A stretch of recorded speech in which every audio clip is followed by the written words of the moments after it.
Hey everyone, thanks for tuning in to another webinar here for CMOShare. I'm excited today because this is a big one. Right now, we're hearing this left and right from the practices we work with is there's so much going on. There are so many outstanding tasks, so many, balls on the court that there's a lot of practitioners are struggling with how do I get all of this done? How do I prioritize? Because if you work with us, practices will tell you we're sending them a lot of emails. We're saying, hey, we're seeing that your phone answer rate is at this percent needs to be higher. Should we adjust your ad budget because you have no emergency openings? And so we're sending emails left and right. And one of the issues is how do you prioritize that? How do you make sure that you are doing what's most valuable for your time into the practice? So today we have one of my good friends, Ashlee Hirschfeld, on, who is the COO of Dental Success Network and the founder of GSD Queen. So, Ashlee, so excited. You always have great insight on the industry from outside of dentistry because you and I aren't dentists. So, seeing things from a different light, I think, is very important. So, welcome to our webinar. Thank you for having me, Ryan. I'm excited to be here. Yes, I've been in the dental industry for 14 years now. So even though not like as a functioning dentist or clinical side of it, I've been in and around dentistry for a long time now.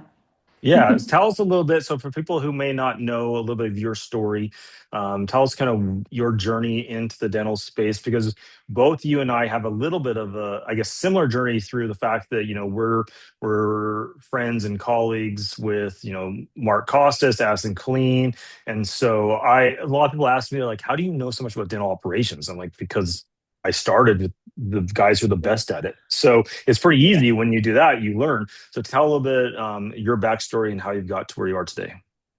Totally. So, yeah, 14 years ago, I started as the personal assistant to Dr. Mark Costas. At the time, he had not started the Dental Success Institute, the Dental Success companies yet. That was just an idea he had and hadn't launched his consulting company yet. So he was a practicing dentist. He had multiple practices and he was completely overwhelmed. And I got introduced as a friend of a friend. I needed a job. I was like, listen, I'll do anything. And he was like, I need a personal assistant. I need someone who to start with, it started with like running his, picking up his dry cleaning or making sure, his car got serviced or just truly just little things that were on his plate that were sucking up time, that just needed to get done. Then it snowballed into, hey, I need someone to help design this ad for marketing. Hey, I need someone to find, I need to help someone launch a commercial on the radio, which we don't do a lot of anymore. But and I was like, oh, I could do that. I could do that. And the trick was I could just Google things faster than anyone else. And so my job just grew and grew and grew. And so 14 years later, the dental success companies have been established. Dental Success Network is where my focus is now as chief operating officer. And yeah, that's what it has snowballed into. But my background started as this, administrative and executive assistant function to Dr. Costas as a dentist. Yeah, and I think something. So when we met each other, I don't know, it's been 6, 7 years now ago. It's crazy. It's 2019 is when I started doing this. But we met and we started doing some. CMOShare started doing some marketing for DSN. So we worked closely with you, and I think why this is such a you're a relevant guest today is because, in the dental space, a lot of these practice owners work with people who tell them what they want to hear often. And so I will tell everyone listening to this that I would get texts or emails from Ashlee of things that I didn't want to hear. She's like, "What are we doing with this campaign? How is this happening? What's the timeline for this? Timelines on everything, and how is it laid out?" And so I think it's important, like your perspective of, I mean, you have this bluntness about you that often scares people, but is also incredibly important to successful business. So I know, I think let's kind of dive in first. If, in the space, a lot of dental practice owners, they're afraid of hiring like an executive assistant. So I guess let's kind of break this into two pieces here. What advice or what do you tell practice owners who don't have an executive assistant, but need to just basic ways to prioritize what it is to focus on their time on, and then we'll go into the executive assistant after that. Yeah, yeah. So that's so funny. I'm a little that you say I'm a little blunt. That's where if Ryan mentioned I'm the founder of GSD Queen. GSD stands for Get Shit Done because that's my motto and that's we've adopted. So that's when dentists start and practice owners start to wonder, or if they haven't even start to wonder if they need an assistant yet. Usually the key is overwhelm.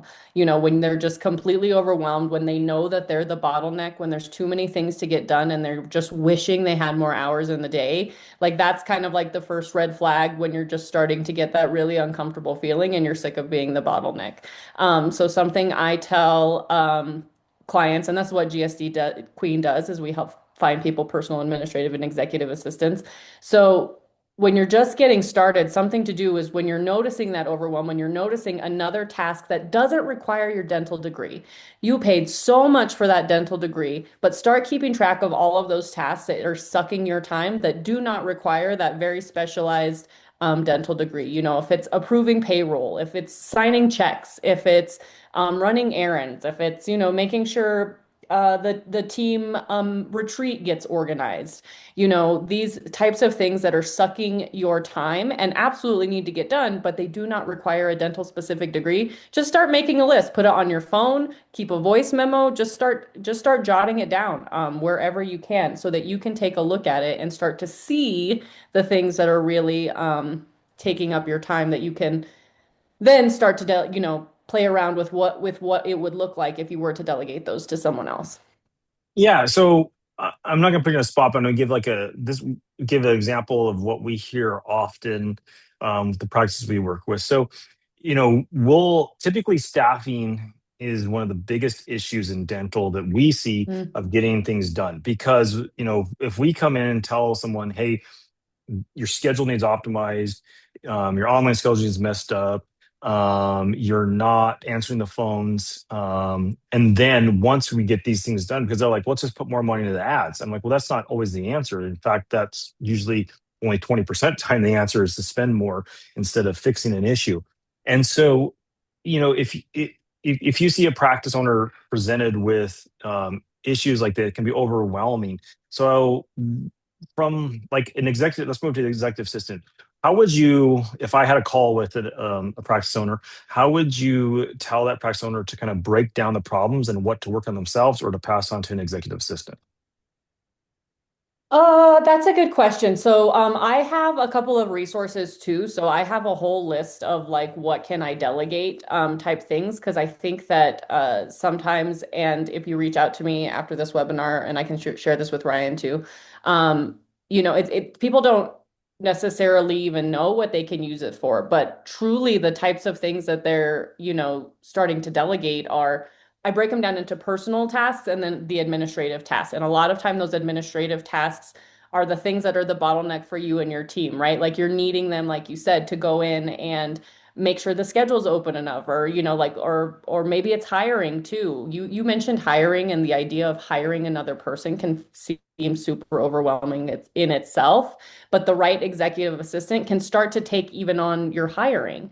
They can start to plan out and place the ads for your front office person, place the ads for your back office assistant, place the ads for your associates, and at least do the first round of general screening before they get to you.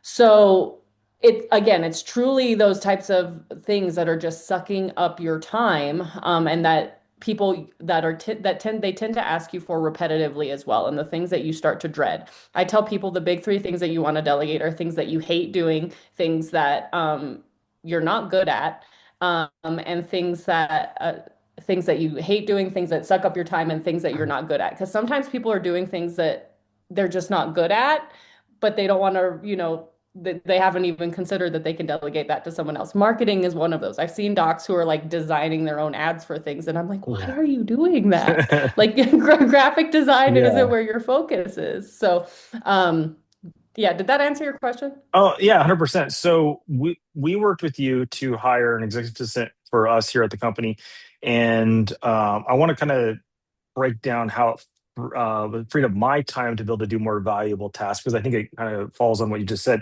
So one thing that I'm not good at, I was never good at calendar. Just it seems simple, but it's far more complex than what it actually is, because managing a calendar, like, my assistant, she's able to know what I do in and out. She knows where I don't want to have calls scheduled. She knows my routines. She knows who to pass things on to. She intercepts emails. Like, I don't know if you ever people see this now, but sometimes people will just send out like spam calendar invites to say, come join us for this meeting, and then she'll call me within like 5 minutes saying, hey, someone just put a calendar on your appointment, is this real?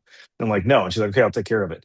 And those things allowed me to free up time instead of thinking about how to schedule a meeting to Mhm. actually preparing for the meeting.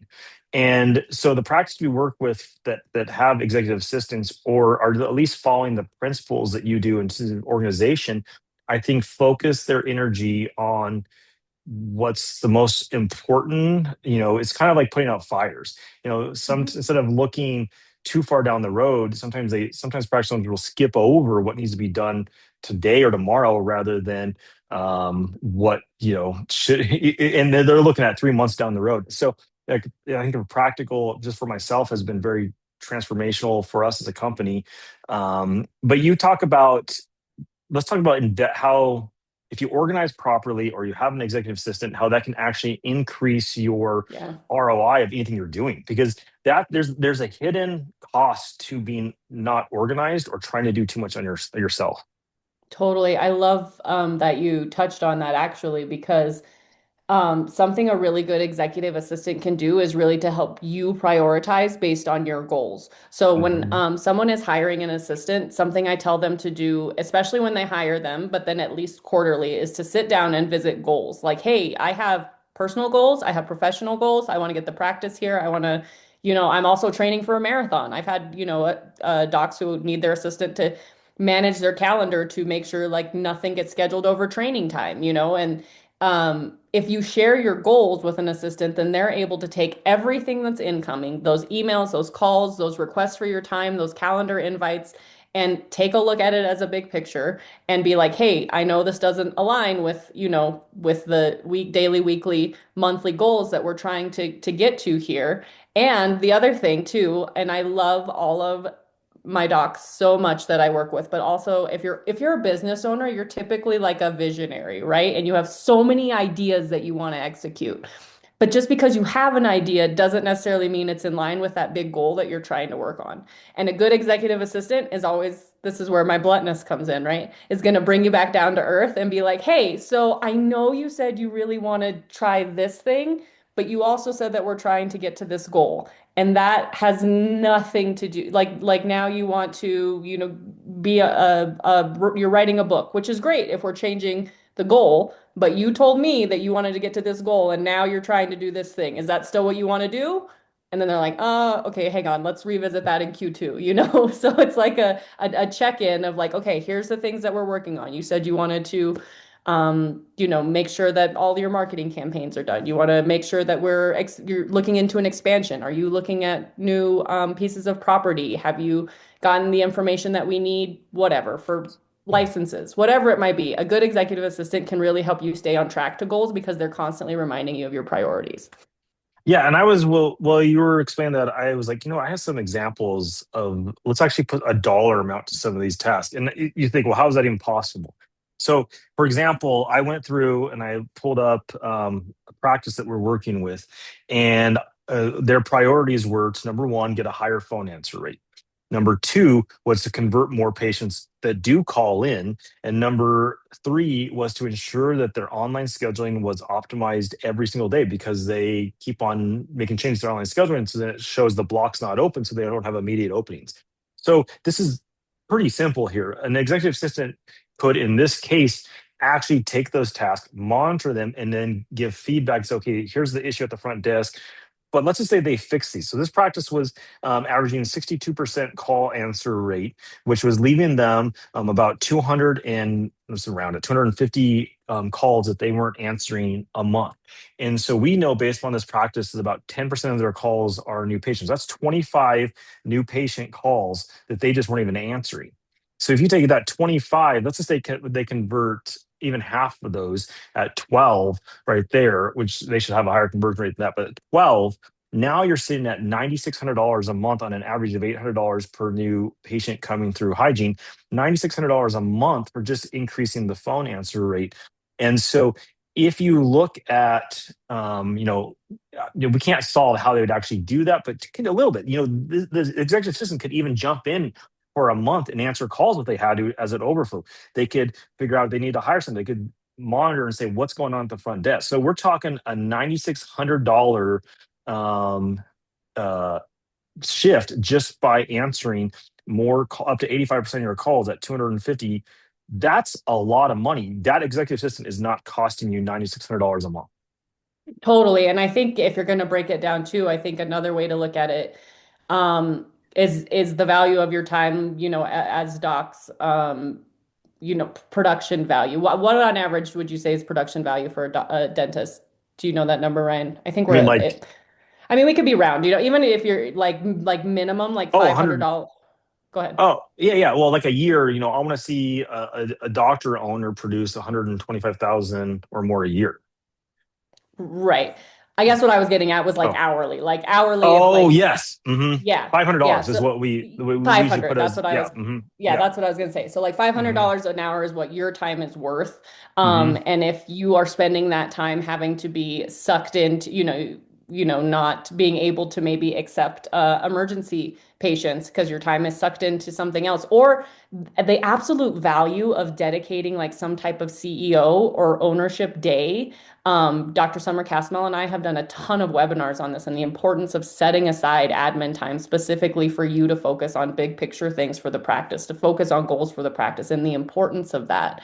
And to be able to delegate these little things like the payroll details or making sure the plumber is called to fix the toilet, whatever it Yeah. is, so that you can be out of the office focusing on um, big picture things, or even back to personal, like the time freedom that you get and the ease off your mind to be able to focus on things you enjoy, whether it's family, personal goals, whatever it is. Yeah. $500 an hour, you're not paying an assistant $500 an hour to replace you. You're paying an assistant, 25, maybe $30 an hour, depending on where you're at. Or you can also hire VAs, overseas, and then you're looking at like $10 to $15 an hour. hmm To be taking these things off of your plate to just give you peace of mind and to give you that ROI back like instantly. Yeah, and you talk about something that's not a true money output of doing this is you talk about family and free time. That's something that the stress that carries over into like a Saturday or a Friday afternoon or whatever it is that prohibits you or restricts you from doing what you want to do personally, that carries back into the business eventually. And then what you do is you have this, cycle where you'll start to get burnt out. People don't talk about enough of burnout in dentistry and what that causes financially and personally. And so, taking a task that you could help with, and it can be as simple as there could be very value driven where they're helping increase revenue to a person who's going out and picking something up from the store that's needed, or whatever it is, getting prescriptions or whatever that is for you. In my case, registering a car, that's like an hour and a half on a Monday morning. Monday mornings are very valuable to me because that's where I'm spending my whole week. I'm very, very routine based in what I do. And so taking out something that causes a disruption in my routine causes me money and pain with that. So I think there is that value. It doesn't always relate to money, but relates to time as well. That's an to me, that's just been a piece that's really helped me develop the company where we are today and me personally. Um, Something that I think is very relevant to us in this situation is marketing. You were talking about having an executive assistant do marketing. Tell me a little bit about some of those tasks because I know from what I see, but tell me what you train or how you present assistants doing marketing tasks. I think the biggest thing is being that one main point of contact. And that is for right when you have your team and you know that things need to get done, right? You have a certain checklist of items, Ryan, for your marketing team to execute on behalf of a business, but maybe you're waiting on like content. Maybe you're waiting on or reports, for example, or whatever it may be, but you can't get the information because the doctor is literally working in someone's mouth. Being that first point of contact, that's kind of number one. So first point of contact with you, first point of contact with all other marketing avenues. If there's local outreach that you're doing, like with the Chamber of Commerce or setting up different events that the dental office might go to, just being the one point of contact for just all things marketing is just super helpful. It's helpful for the vendors to know exactly who they need to speak to. It's helpful for your CMO share to have a contact so they can keep things moving Mhm. forward. It's also helpful. Your assistant has capacity to maybe do research. I mean, we have lots of different AI technologies now, but it's hey, I heard about this thing. Can we look into it? So you don't have to be the one to say, well, what does it cost to have a banner at the baseball game with our name on it? They can be the person looking into initiatives for you. They can also be the ones to create initiatives like, hey, I'm looking for new ideas. Can you do some Googling and make some suggestions? It's utilizing another set of brain cells outside of your own that can be functioning and working as you're, producing for the office. Yeah, tell me.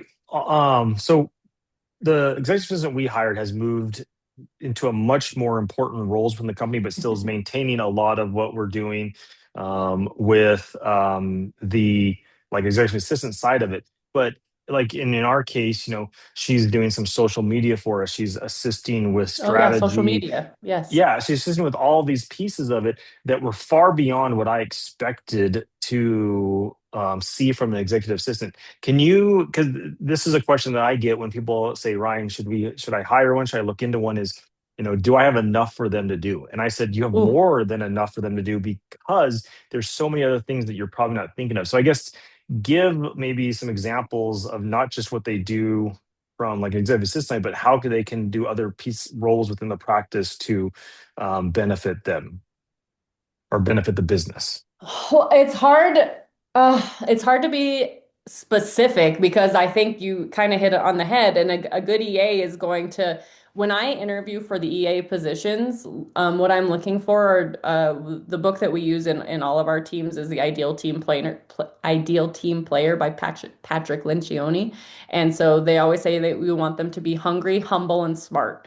And so I'm looking for executive assistants that are hungry, meaning they don't like to just sit around either. They look for ways to Mhm. be helpful. And so if you've never had a good executive assistant, if you hire correctly, or if I have done my job correctly in finding you a good EA, then that person starts to look for ways where it's like, hey, I can take that off your plate. Hey, I can do Yes. that. And that's exactly what I did with Mark, right? Was I just looked for ways of like, hey, do you know that we can do this? Hey, you know that there's a different way that we can make this happen. And sometimes it's systems. Sometimes you're doing things a certain way, and a good executive assistant will sometimes be like, "Hey, can you explain to me the reason why you do it that Yeah. way? Because sometimes there's an easier way to do it. Because in an office I worked at, we used to do it this way, and it cuts out like three steps. Would you be open to that? You know, so what you're looking for when you hire for that position is someone who is hungry and can start to look at, and I have to say too, you have to be of the right mindset to be willing to delegate it. Because sometimes I have, Yeah. um, dachshund owners who are a little mother henish, I guess. They're very protective over their tasks, and it is challenging to delegate things. There's those thoughts of, it's better if I just do it myself. It's faster if I just do it myself. Nobody else is going to do this as good as I am. And sometimes that's true. Sometimes someone isn't going to do it exactly as good as you would. However, our other motto is done is better than perfect. And at least if you allow someone to do it once incorrectly, then you can give them feedback to become better. So, I Yeah. mean, it's hard to give specifics because there's just so many so many Yeah. things that a person can start to take off their list. I think one example you had when I first hired yours was you were like, "Oh, I need you to make a reservation," and Oh she yeah. had like just Mhm. took it upon herself to do some research and had found you a super cool spot, and you were like, "I hadn't even considered that these would be an option," Yeah. It took me like right? 45 minutes to do that. It was that one of the mastermind meetings. I still remember that. Yeah. Well, and like examples within the dental space, I can tell you just because we have so many practices right now working with executive assistants that here's some of the things that we see just more recently, which is we had one who reached the doctor or the owner, have the executive assistant reach out to the ASAP list to get because they were having some holes in schedule from cancellations, and this team was busy. Hmm. Said, okay, hey, can you help do this? Yeah, jump on calls, send, trigger the text messages. And that right there filled the schedule. So for 2 weeks, all she did was reach back out and boom, increased production. Other one too is reaching out to patients who were offered certain treatment plans they didn't Mm. accept. And you think, well, this is not outside their realm. No, this is exactly what you can use a person like this to help, benefit the businesses to fill in the holes, especially when I worked for Disney. There's this position I never worked did it, but it was this person was trained on, they were called a rescue ranger because at Disney everything's based off something cute. And so a rescue ranger was at different parks. So like I worked at Epcot when I was in college, and I worked at all the parks when I was in a different role. But they would bring in a rescue ranger, and the rescue ranger job was trained in a bunch of different things. They didn't have to Yeah, do it. They weren't perfect at every job, but they yeah, were there to fill in the gap. So, there'll be times where there was somebody, at a ride or at a show that called in sick or they were short in staff. Well, the rescue rangers would go over it. They knew the position to do. And then guess that what that filled the void so that it didn't interrupt the operations of what was happening. And so yeah, I look at kind of as an executive assistant, as a rescue ranger to step in when needed. And here's the thing too, is like what we did we're kind of past this now, but well, I guess that's true because my executive assistant is going above and beyond on scheduling or with LinkedIn, like helping me expand network. And she never did that. But I'm like, hey, can you help? Yep, I'll research it. I'll watch YouTube videos. yeah, I actually did this class. But earlier on, she was studying things like, hey, we had asked, can you help evaluate these websites? Never did it before, but did it because yeah. they stepped in when they needed, when the company needed them the Yep. most.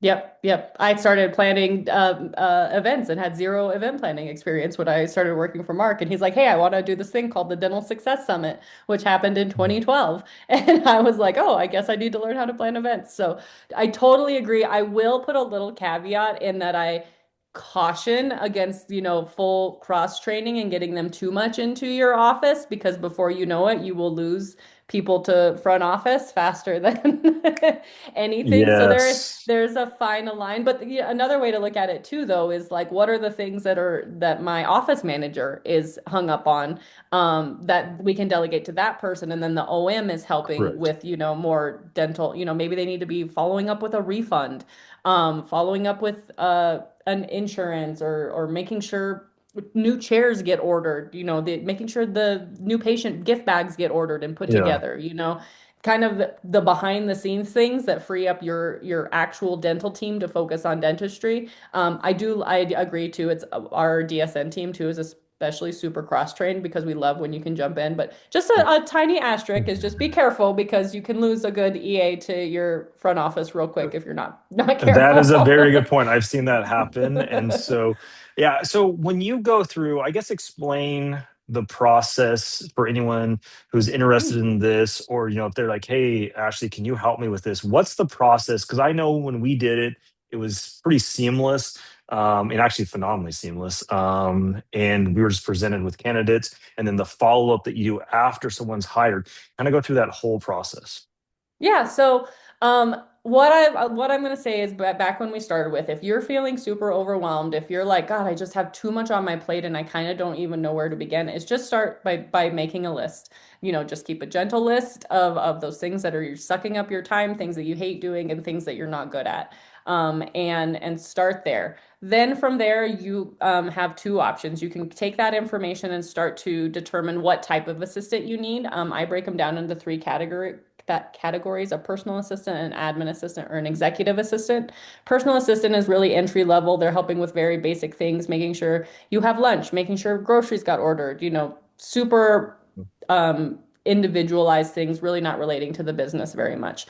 Admin assistant may be helping more with admin tasks, helping you to put together your operations manual, making sure that SOPs are set. emails, that type of thing, maybe not helping with personal stuff as much. An executive assistant is someone who's doing both but functioning at a higher level. If you're doing an expansion, this person is communicating with the bank. They know that you're waiting on tax return, what the CPA is waiting on for your tax returns, and they're helping you to communicate with them. They may have access to more sensitive information, read-only access to bank accounts and that type of thing. Now, the beauty of these types of roles is you can delegate as few as 5 to 10 hours a week. And you can blend these positions. I've seen personal/admin, I've seen executive. This person can be in person, person can be purely virtual. So this is what this list is going to have you start thinking about is what type of assistant do you need? How many hours a week would they be? Do you need someone who's in person? Do you need someone who's virtual? Then from there, you have two options. You can either start to hire on your own, so you're writing the ad, or if you're working with me, that's what I do. I go through, I craft an ad based off of conversations. I want to know about the culture of your office. What are your team members like? Who do you like to work with? What are the type of people you like to work with? And then you're placing that ad, I'm placing that ad, and we're starting to screen candidates. I have been doing this since 2019 as well, so it's funny that you mentioned that that's when we met. But I think I did a count last year. I'm up to like 1,200 interviews for these positions Wow. that I've done for at this Yeah. point. So long story short, we've been through a lot of interviews for a lot of candidates. So we're, usually pretty good about it's kind of like a dating service, or a matchmaking service. We're placing the right people at the Yeah. with the right offices. Um, then so I put them through skills and personality assessments, and they have to do a 15-minute Zoom interview with me if they pass their personality and skills assessment.